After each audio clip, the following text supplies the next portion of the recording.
So, ayan guys. So, today, i-pull out po natin dito yung ating fund sa Gagarage po natin. So, click po natin yung receive. Then, mag-withdraw po tayo today guys. Click po natin yung receive. Receive. Pindutin po natin ang lahat. Okay, so dito na part. Again, receive. Okay, so balik po tayo dito sa home. Then, click po natin ulit ang tingnan po natin ulit kung may i-receive pa tayo. Ayan na. So, as of today, meron po tayo dito 901, no? So, withdraw po natin yung 901 na yan. 0.13.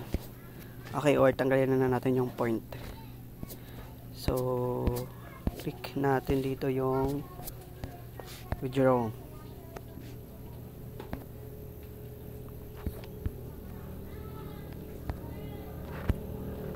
Okay, so dito na part.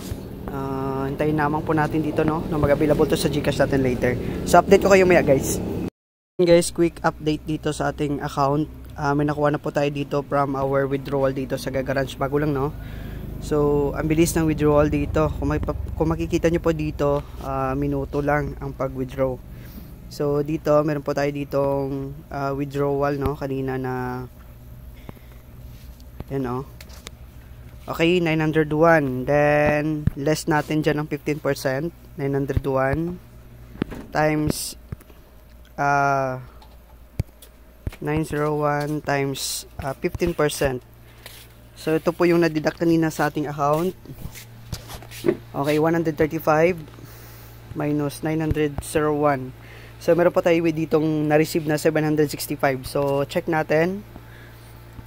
Yan, kung makikita po natin dito, 765. Andito na po sa ating GCash account. 765. Ayan. So, sa calculator natin, 765. So, yan po guys, yung ating update dito sa Gagarage natin. Again, kung gusto nyo mag-join dito, dito lamang po yung link natin sa description box ng video natin. And by the way, ang link po natin ay NUSI 6L.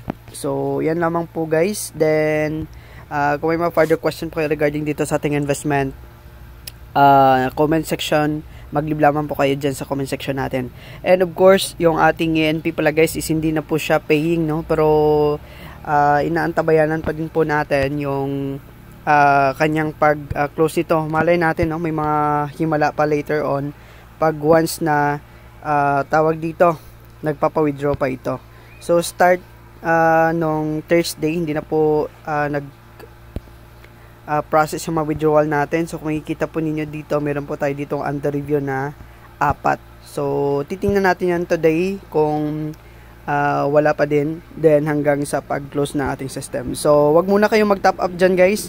So, gagarans po muna kayo dito kung gusto nyo mag-join dito sa ating platform earnings. So, yan lamang po and mag-ingat po tayo palagi.